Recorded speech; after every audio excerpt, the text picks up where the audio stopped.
13h sur RTI1. Madame, monsieur, bonjour, soyez les bienvenus. Voyons ensemble le sommaire de cette édition.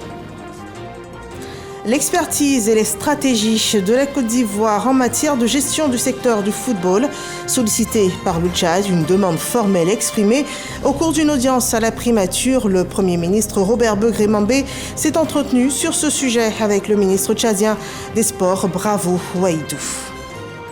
Une journée internationale de tolérance zéro à l'égard des mutilations génitales féminines. Pour ce 6 février 2024, l'ONU appelle encore à remettre en question les structures de pouvoir à l'origine de cette pratique et au niveau national, le taux de prévalence est estimé à 20%. Le gouvernement prévoit renforcer les mesures de lutte selon la déclaration du ministère de la Femme, de la Famille et de l'Enfant. La CAN, c'est chez nous, terre d'hospitalité. Les Ivoiriens unis derrière l'équipe nationale de football. Ces Ivoiriens qui ont manifesté toute leur force au cours du précédent match des éléphants de Côte d'Ivoire. Des supporters qui ont autant mouillé le maillot qu'un joueur sur le terrain. Au-delà du sport, c'est un engagement citoyen sur lequel nous reviendrons. Bienvenue à tous. La Côte d'Ivoire accueille l'Afrique jusqu'au 11 février à l'occasion de la Coupe d'Afrique des Nations. Aquaba à tous.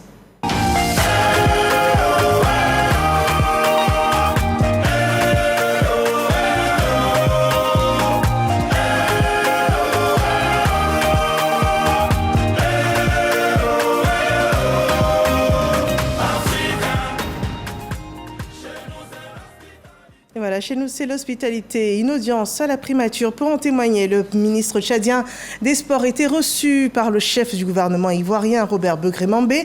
Une rencontre autour du sport, précisément du football et de l'expertise ivoirienne en la matière. Le Tchad souhaite renforcer la gestion du secteur du football dans son pays. Résumé des échanges avec Alexis Votraogo. Le ministre de la Jeunesse et des Sports de la République du Tchad, Bravo Ouaïdou, porteur d'une correspondance de son Premier ministre Succès Masra à son homologue ivoirien, Robert Begré-Mambé. Bravo Ouaïdou indique être aussi en Côte d'Ivoire dans le cadre de la Coupe d'Afrique des Nations sur invitation de la FIFA pour trouver des solutions aux difficultés du football tchadien. Je suis venu dans le but de remettre une correspondance à son collègue, le Premier ministre de la Côte d'Ivoire. Et avec le ministre, nous avons eu aussi à échanger. Le Tchad, sur le plan football, nous avons un peu de soucis. C'est pourquoi nous sommes venus dans le but d'exprimer un peu nos doléances à la FIFA et à la CAF.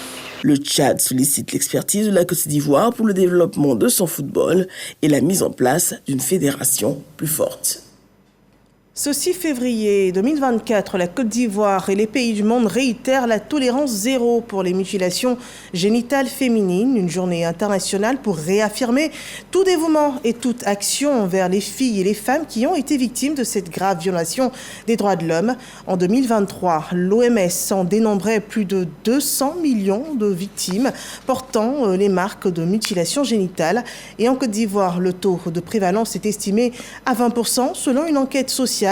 Et le ministère de la Femme, de la Famille et de l'Enfant a en vue le renforcement des mesures de lutte. Désiré Niamou et Jean-Marc Djadji. La Côte d'Ivoire commémore la journée mondiale de lutte contre les mutilations génitales féminines, édition 2024. 36,7% de femmes et 10% de filles de moins de 6 ans sont victimes de pratiques d'excision sur le territoire ivoirien. Face à cette situation, l'État de Côte d'Ivoire fait de cette lutte une priorité. La ministre de la Femme, de la Famille et de l'Enfant, Nasseniba Touré, fait un état des lieux. Ce sont des milliers de femmes et de jeunes filles marquées, parfois handicapées à vie, au nom de la tradition et de normes sociales qui violent leur intégrité et portent atteinte à leurs droits les plus élémentaires. La campagne Carton rouge contre les discriminations à l'égard des femmes a été initiée depuis le 12 décembre 2023 à Abidjan par le ministère de tutelle. Objectif, mobiliser 1 million de signatures d'ici le 31 décembre 2024. Nous voulons saisir l'opportunité de cette commémoration pour intensifier la lutte contre les poches persistantes de la pratique malgré un cadre législatif et opérationnel rigoureux en matière de lutte contre les VBG. Ce cadre sera durci davantage par la stratégie nationale de lutte contre les VBG en cours de révision. Il faut noter que le taux de dénonciation connu est le résultat du dispositif à travers la ligne 1308. Selon l'Organisation mondiale de la santé en Afrique, 91,5 millions de femmes et de filles de plus de 9 ans vivent actuellement avec les conséquences de mutilations génitales féminines. Et voilà donc carton rouge, zéro tolérance à l'égard des mutilations génitales féminines. N'hésitons donc pas à dénoncer tout acte de mutilation envers les filles et femmes ici en Côte d'Ivoire. Parlons toujours de droits de l'homme. Les États-Unis et la Côte d'Ivoire envisagent la collaboration pour renforcer les initiatives de protection des victimes de la traite des êtres humains. La sous-secrétaire américaine chargée des affaires de sécurité civile, de démocratie et des droits de l'homme conduisait récemment une mission dans ce cadre en terre ivoirienne. Et au cours des échanges avec la ministre de la Cohésion nationale, de la solidarité et de la lutte contre la pauvreté, la ministre ivoirienne, il s'est agi du renforcement du partenariat stratégique entre la Côte d'Ivoire et les États-Unis en matière de protection des victimes donc de ce fléau. Frédéric Oulaye et Didier Nguessa. Le gouvernement ivoirien lutte pour éradiquer le fléau de la traite des êtres humains, des efforts que les États-Unis entendent soutenir. En visite officielle en Côte d'Ivoire, la sous-secrétaire américaine chargée des affaires de sécurité civile, de démocratie et de droits de l'homme a échangé avec la ministre de la Cohésion sociale, de la solidarité et de la lutte contre la pauvreté. Il s'agit pour la diplomate américaine d'identifier et d'aider les personnes vulnérables et victimes d'exploitation sexuelle, de travail forcé et de toute forme de traite. Nous avons lancé l'année dernière un compact pour la protection des enfants, plus de 10 millions de dollars, pour identifier les plus vulnérables parmi les survivants de ce crime. C'est déjà en train et j'ai entendu un engagement fort de la part de Madame la ministre et son rôle est clé dans notre partenariat. Nous avons noté positivement une augmentation dans les enquêtes des victimes et des responsables. Nous avons aussi noté positivement la mise en œuvre du plan national de référence, mécanisme national de référence, et je crois que ça vraiment montre la volonté, mais aussi l'engagement de ce gouvernement dans un partenariat pour élever et protéger ces peuples. Protection et prise en charge des victimes, prévention, lutte contre la pauvreté et le chômage, des avancées notables présentées par la ministre Miss Belmom Dogo. Le gouvernement américain a octroyé à la Côte d'Ivoire 10 millions de dollars, soit plus de 600 millions de francs CFA, en vue de soutenir tout le programme de lutte contre la traite des hommes. À présent, des chiffres avec l'industrie minière dont l'ambition est de capter davantage de capitaux, un objectif derrière la participation ivoirienne à l'édition 2024 de Indiba Mining, le forum de Cape Town en Afrique du Sud qui invite à l'investissement dans le secteur des mines. Le ministre Mamadou Sangafoua Coulibaly, sur l'expérience ivoirienne, y a présenté les conditions d'amélioration de l'exploration minière dans un pays, une opportunité qui met en avant notre potentiel minier, selon l'ancien Bakayo et Fernand Conan. Avec 30% des réserves minérales mondiales, l'Afrique reste un trésor de métaux et de minéraux verts. Malgré ce potentiel, le continent africain représentera moins de 10% des dépenses mondiales d'exploration minière. Ces vastes richesses inexplorées rendent le continent marginal dans la course à la sécurisation des approvisionnements nécessaires à la satisfaction de la demande internationale en minéraux essentiels. D'où l'urgence de franchir les étapes à l'intensification de l'exploration. Et c'est une occasion pour nous aussi d'avoir des partenaires pour construire notre infrastructure géologique. Et nous sommes heureux d'avoir signé un MOU, Memorandum of Understanding, avec notre collègue de l'Inde pour renforcer la capacité de nos ingénieurs géologues. Et surtout, nous sommes aussi heureux de savoir que nous pourrons tirer parti de ce forum pour renforcer la capacité de nos ingénieurs en ce qui concerne les mines souterraines. À ce Indaba Mining 2024 au Cap, plateforme des compagnies minières, des acteurs sociaux, mais surtout des dirigeants politiques, le Premier ministre congolais Samalou Kondé et le président sud-africain Cyril Matamela Ramaphosa ont expliqué la nécessité de résoudre toutes ces problématiques. Je retiens, en tant que pays potentiellement minier, c'est que notre pays peut tirer leçon des expériences de tous ces grands pays qui ont assis leur développement sur les ressources minérales et tirer avantage de l'innovation technologique aujourd'hui pour une exploitation responsable de nos ressources minérales et surtout comment faire en sorte que ces richesses puissent bénéficier à l'économie nationale, aux jeunes générations et aux générations du futur. Des chantiers sur lesquels la Côte d'Ivoire est très avancée via le nouveau code minier en révision et les réformes structurelles. Des réformes structurelles qui visent à stimuler l'investissement dans l'exploitation minière ivoirienne. En ce qui concerne les minerais critiques, les premières indications montrent très bien que la moitié ouest et le nord-est de notre pays en regorgeraient en quantité. Et donc cela nous donne à espérer que nous allons attirer des investisseurs pour venir faire de l'exploration. Ici au Cap, les réseaux de négociateurs prêts à aider à lever des fonds promettent également de trouver le bon filon pour donner la vigueur dont l'industrie minière a besoin, notamment la découverte de nouveaux gisements. Mines avec le Indaba Mining en Afrique du Sud. Nous parlons à présent des mineurs, non pas des travailleurs dans les carrières, mais plutôt des enfants âgés de moins de 18 ans en Côte d'Ivoire. Ceux pris en charge au centre d'observation de Bouaké ont reçu des dons, des vivres et non-vivres. Une action sociale de la Fondation Friedrich Neumann est soutenue par le ministère des Ressources animales et halieutiques. Soro Corona. Le ministre des Ressources animales et halieutiques, Sidi Timokou Touré, et la directrice Afrique de l'Ouest de la Fondation Friedrich Neumann en visite au centre d'observation des mineurs de Bouaké. Les bras chargés de vivres et non-vivres. Les donateurs soulagent ainsi les 63 pensionnaires du centre. La directrice du centre exprime sa satisfaction et invite les parents à garder espoir quant à la resocialisation de leur progéniture. L'objectif, c'est de faciliter leur réinsertion sociale, prévenir la récidive. Et donc notre mission pour cela consiste à les accueillir, à connaître et comprendre leur histoire.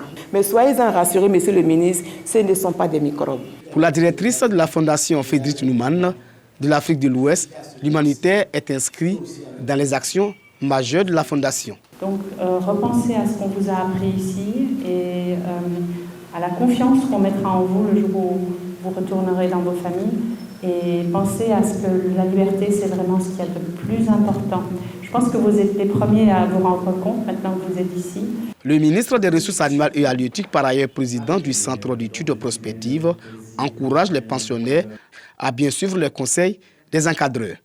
Nous avions compris sur les instructions du président de la République que notre société, notre cellule familiale a besoin d'être accompagnée tant soit peu. Les missions des familles, les familles ont souvent perdu le sens de leurs différentes missions. Et ce service civique devait pouvoir accompagner, redonner de la dignité à nos jeunes. Un atelier éducatif sur les droits de l'homme au profit des enfants a meublé la visite du ministre du Touré au centre d'observation des mineurs de Bouaké. Le secteur de la recherche scientifique redéfinit ses ambitions pour cette nouvelle année.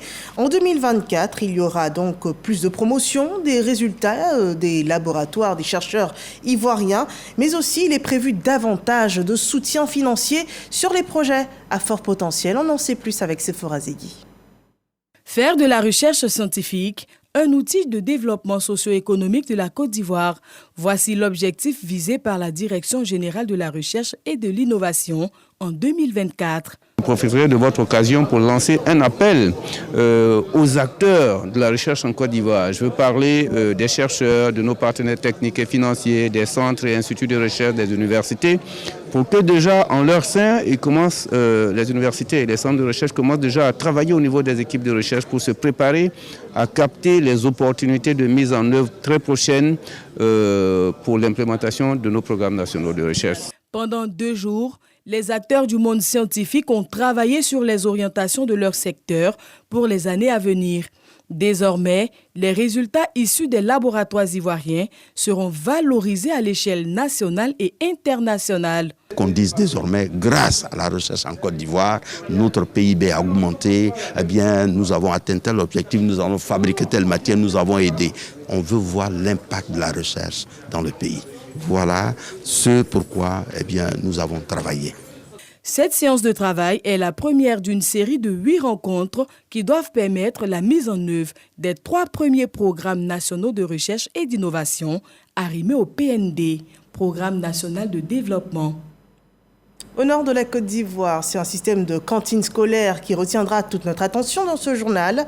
Fapa et Naka sont 2 villes du département de Korogo. Là-bas, les projets de cantine scolaire ont permis de développer une économie locale. Les femmes cultivatrices sont aussi les fournisseurs de ces cantines scolaires. Un bien-être social mis en place par le gouvernement ivoirien et qui est soutenu par le Programme alimentaire mondial. Un système que nous présentent Siekwasi et Léon Brou. Naka, à 30 km de Korogo. Plus de 200 écoliers prennent le repas de midi. Au menu, du riz aux haricots, un cocktail nécessaire à la croissance des enfants. Aux côtés de ces écoliers de Naka, des agents du PAM, le Programme alimentaire mondial. Ils sont arrivés d'Abidjan pour s'imprégner de la prise en charge de ces tout-petits dans les cantines scolaires, une mission dans le cadre du programme Food for Champions. Les élèves du CP1 et de la maternelle, à cause de la cantine eux-mêmes, là, ils pressent leurs parents pour venir à l'école. Donc ils viennent à l'école, ils étudient. Au CP, nous avons eu de bons résultats l'année dernière et on espère encore avoir de bons résultats cette année. On a des villages environnants. Tous ces enfants se regroupent ici chez nous, à l'école de Naka. À midi, les enfants restent sur place pour manger et puis ils reprennent les cours. Nous sommes vraiment contents. Comme à Naka, visite de la mission du PAM aux femmes de maraîchers de Fapa. Ces 2 groupements féminins fournissent aux cantines scolaires des 2 villages le vivrier, base des repas des écoliers. C'est dans la proportion de 30% de leur production, le reste étant destiné à l'autonomisation de ces femmes. Plus de 300, elles bénéficient de l'appui financier du PAM. Nous sommes ici dans le champ communautaire de Fapa. Le groupement compte en son sein plus de 100 femmes et quelques hommes qui chaque jour exploitent cette parcelle cultivable que nous voyons. 30% de ces productions viennent pour alimenter la cantine scolaire du village et les 70% pour la vente. Et lorsqu'elles vendent ces productions-là, ça peut leur permettre non seulement de se prendre en charge, mais d'aider également à la scolarisation de leurs enfants. Le PAM appuie le gouvernement sur le programme national d'alimentation scolaire dans 613 écoles des régions nord, nord-est et ouest à forte prévalence de malnutrition et d'insécurité alimentaire. En 2023, 125 000 écoliers ont reçu 11 millions de repas financés par le programme américain MC Govern Doll. À présent, le point culminant de l'actualité sur le continent. Il s'agit de la 34e édition de la Coupe d'Afrique des Nations. Une page spéciale CAN s'ouvre à présent.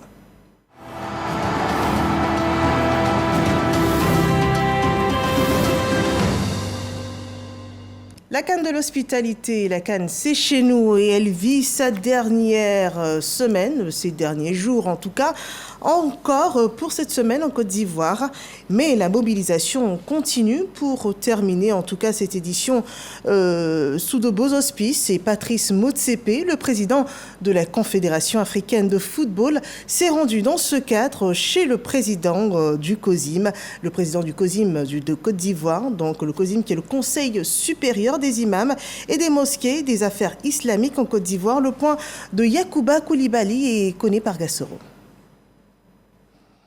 Encourager une contribution constructive continue pour une issue harmonieuse des compétitions de la Coupe d'Afrique des Nations CAN 2023.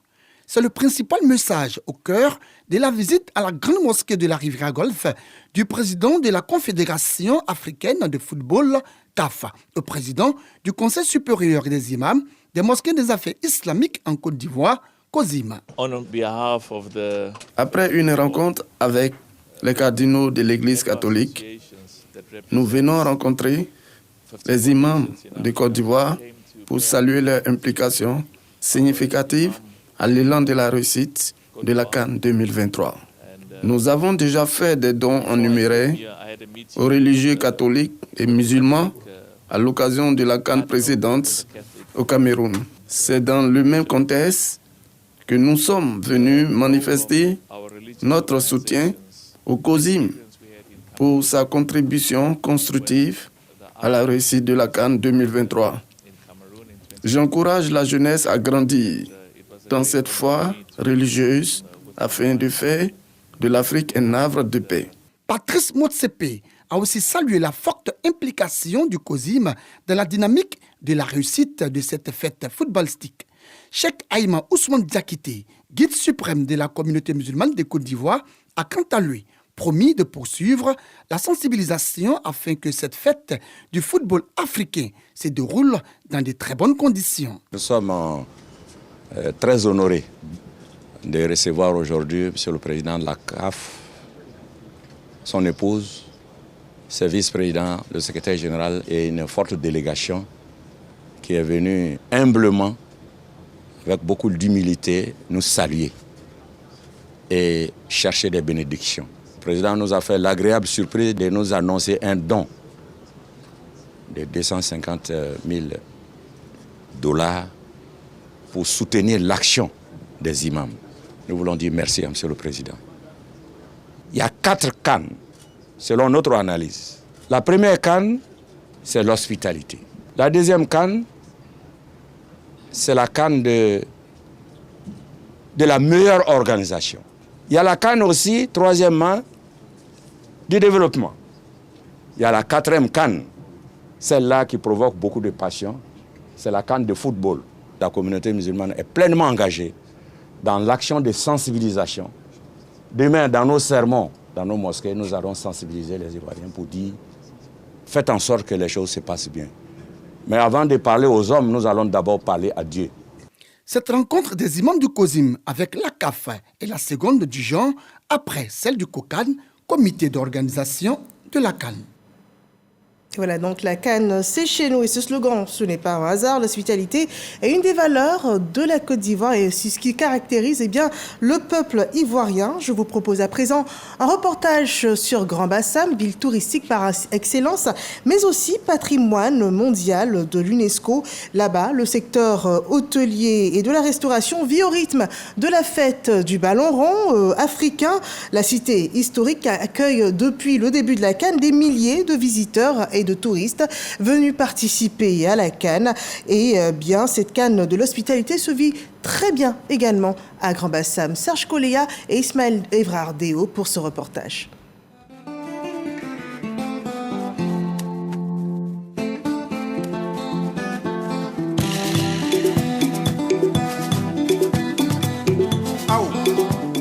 Akwaba à Grand Bassam, la cité historique classée au patrimoine mondial de l'UNESCO, tend les bras aux visiteurs.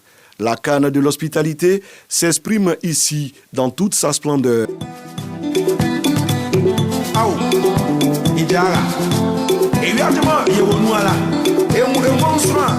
La Côte d'Ivoire est un pays très magnifique et les Ivoiriens sont très accueillants. Peu importe votre nationalité, quand vous êtes en Côte d'Ivoire, vous vous sentez vraiment chez vous. On ne peut pas venir en Côte d'Ivoire pour se limiter juste à Bouaké ou Yamoussoukro. On va essayer de connaître un peu toutes les villes avant de partir pour raconter un peu au pays comment c'est. Les touristes viennent beaucoup et on est content. Ça fait que dès jours là même notre chiffre d'affaires a commencé à monter un peu. Station balnéaire proche de la ville d'Abidjan, Grand Bassam est célèbre pour ses belles plages. J'aime bien les plages de notre pays et je souhaite que les étrangers aussi en profitent. Mes premiers mots sont des mots de reconnaissance, de remerciement aux autorités ivoiriennes et au peuple ivoirien pour cet accueil africain, cette chaleur africaine et cette fraternité qui est tout à fait spontanée, qui n'est pas feinte. Et bravo pour l'organisation. Depuis notre arrivée, nous ne cessons de découvrir une partie de nous-mêmes, de nous redécouvrir en tant qu'Africains, en tant que frères. Et c'est ça, justement, le symbole de cette CAN de l'hospitalité. Le quartier France, symbole d'histoire, donne un charme particulier à la ville qui attire des milliers de touristes chaque année. Une tradition de ville touristique qui prend tout son sens en cette période de Coupe d'Afrique des Nations. Mon fils et moi sont arrivés à Côte d'Ivoire par l'AFCON. Nous aimons le foot. Nous sommes à Abidjan pour 3, 4, 5 matchs. L'ambiance, c'est bon. J'aime Atchéké et l'Origra. J'aime Abidjan. C'est vrai qu'on s'oriente vers la plus belle, effectivement, Coupe d'Afrique des Nations de l'histoire. Et on est tous derrière les éléphants. Voir cette amitié entre pays africains, ça m'épate, c'est vraiment beau à voir et on pourrait apprendre des choses en Europe de cette amitié transfrontalière. Des groupes de supporters venus vivre les émotions de la CAN joignent l'utile à l'agréable. Nous sommes une équipe de 25 personnes qui a effectué donc le déplacement depuis Ouagadougou.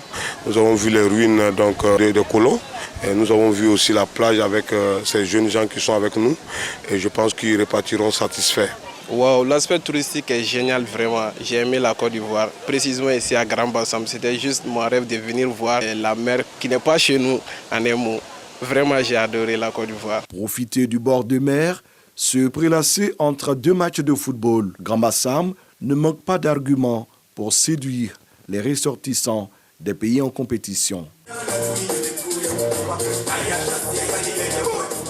Le secteur de l'hôtellerie et de la restauration s'est préparé à accueillir toutes ces communautés. Les petits plats ont été mis dans les grands pour cette Coupe d'Afrique des Nations. Vous voyez qu'on a mis beaucoup de couleurs. Il fallait qu'on soit donné un esprit de Coupe d'Afrique. Vous avez un buffet avec des entrées, avec des produits locaux, des plats chauds, les sauces et tout ça. Tout ce que l'Ivoirien sait bien faire. On a créé une soupe qui s'appelle la soupe de la canne. Un peu de crabe, escargot, poisson, langouste, un peu de tout. Vous voyez l'espace, il y a tellement de trucs à découvrir. Les max de tout horizon de la Côte d'Ivoire. Directrice du tourisme à l'ambassade de Côte d'Ivoire aux États-Unis, Mariam Ouattara accompagne des touristes venus de Washington à la faveur de la CAN. Nous sommes là depuis le 13 janvier. Donc nous avons profité de la CAN pour motiver la diaspora africaine vivant aux États-Unis à venir découvrir les sites touristiques de la Côte d'Ivoire afin de recueillir des images et nous aider à faire la promotion de la Côte d'Ivoire. Sous le charme de la Côte d'Ivoire, ces visiteurs vivent également la ferveur et la chaleur du football africain. Je partage toutes mes aventures sur mes plateformes de social network. Je parle à mes amis de mes différentes expériences sur le développement. Je ne pensais pas qu'un pays en Afrique pouvait être développé à ce point, d'infrastructures et autres choses, loisirs. Donc, ils sont vraiment contents et veulent vraiment visiter la Côte d'Ivoire comme liste des pays africains. La Côte d'Ivoire est jolie. On a mangé beaucoup, on a mangé de atchéké, poisson braisé, viande braisée, tout ça. On a fait un peu de nightlife, on est parti au plateau, on a vu les bars qui sont même noms comme les clubs au New York et à Washington. Donc ça se ressemble un peu ici. Nous avons fait un peu de tour, nous sommes allés à Yamoussoukro, au moins 2 fois on a vu des matchs. On est allé à Bouaké, on a fait la basilique de Yamoussoukro. À Grand Bassam, la foire internationale de l'artisanat est un rendez-vous incontournable pour les touristes. Nous proposons des sacs, des chapeaux que je porte, des habits, des belles chemises, tout ce que vous voulez de culturel qui présente l'authenticité de la culture ivoirienne. Découvrir, admirer ou s'offrir un souvenir de son passage en Côte d'Ivoire. La CAN de l'hospitalité à Grand Bassam, c'est aussi le village culturel et sportif. C'est une tribune pour valoriser les cultures ivoiriennes. Dans ce village CAN-là, il y a la participation de toutes les communautés. C'est un concours entre toutes ces différentes communautés. Ils mettent en exergue leur culture à travers leurs tenues vestimentaires traditionnelles, à travers leurs mets, mais aussi à travers leurs danses. En cette période de CAN, la ville de Grand Bassam connaît un regain de vitalité touristique. On s'offre des moments de plaisir, de détente et de découverte. C'est cela aussi la CAN de l'hospitalité. Et voilà donc un reportage qui nous a conduit sur les plages de Grand-Bassam, une ville symbolique, historique et touristique où il est agréable de passer du temps. Et ce autre point fort de la CAN, ce sont les supporters. Ce sont en général eux qui constituent les délégations touristiques qu'a reçu la Côte d'Ivoire au cours de cette CAN et que continue de recevoir la Côte d'Ivoire au cours de cette CAN, puisque la CAN n'est pas terminée. Les éléphants de Côte d'Ivoire, notre équipe nationale, ont vu manifester la force de leur 12e homme au cours du précédent match des éléphants contre le Mali, des supporters qui ont autant mouillé le maillot qu'un joueur sur le terrain. C'était au-delà du sport un engagement plutôt citoyen et on le voit dans cet élément que rapporte Serge Colléa. C'est le 12e joueur qui aura été le vrai homme de ces quarts de finale entre éléphants de Côte d'Ivoire et Aiglets du Mali. L'impact des supporters ivoiriens s'est avéré conséquent. Ils ont véritablement joué le rôle de 12e homme, galvanisant à tout rompre leurs joie face aux Maliens, surtout pendant les pires moments de cette partie à suspense.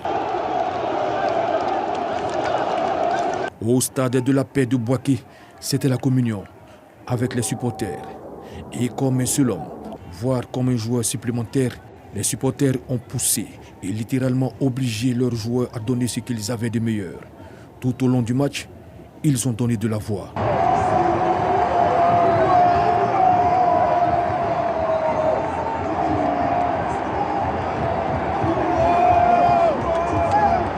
Le public était présent, même s'il est passé par toutes les émotions. Les éléphants de Côte d'Ivoire ont pu donc se rendre compte qu'ils peuvent s'appuyer sur leurs supporters, qui ont démontré que le 12e homme, ce n'est pas juste une phrase toute faite dans le monde du football.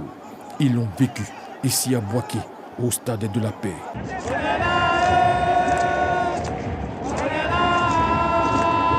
Revenu à un but partout, on joue les dernières minutes de prolongation. Les supporters ivoiriens sentent que le miracle peut se produire. Alors, ils entonnent le chant qui va booster le moral des joueurs ivoiriens.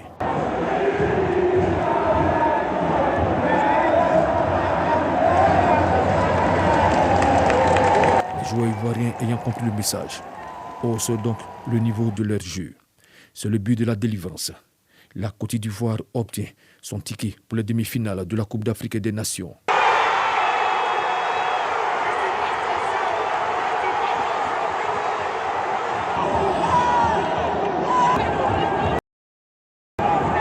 Ils peuvent donc remercier leurs 12 hommes. On a eu le 12e homme avec nous. C'est lui qui était vraiment avec nous aujourd'hui. On a senti même qu'à 10, ça poussait encore, ça chantait encore. Et puis voilà, c'est de ça qu'on a besoin. Ils ont répondu présent aujourd'hui et ouais, on est content. Un public extraordinaire de Bouaké qui a relevé le défi de la mobilisation en occupant tous les espaces du stade. La fête de la qualification peut donc commencer.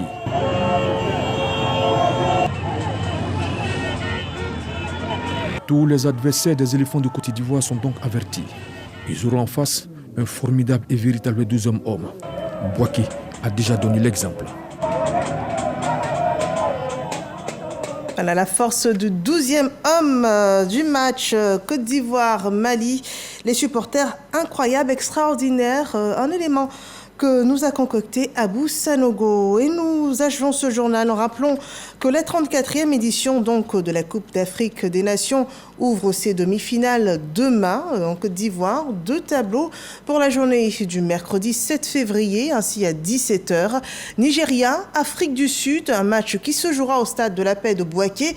Et puis à 20h, une rencontre tant attendue par toute la Côte d'Ivoire. L'équipe nationale de football, les éléphants, seront face à l'équipe nationale de la RDC, la RD Congo, au stade olympique Alassane Ouattara d'Ebimpe. C'est un programme à suivre sur toutes les chaînes télé et radio du groupe RTI, diffuseur hôte officiel de cette compétition panafricaine de football. On continue de vivre de grandes émotions, des émotions de joie, on le préfère. Et on soutient en toute humilité notre équipe nationale. On se quitte sur cette chanson de Tamsir, Coup du marteau. C'est quoi? Et vous savez Along the Piatti, Empire. No relate, VP. Yalla. Ibrahim Samad Diabaté. شرفته على بلد البيا. Y'a pas conseil, hein, à lui seulement. Qui est ta balèze? Fous du matos.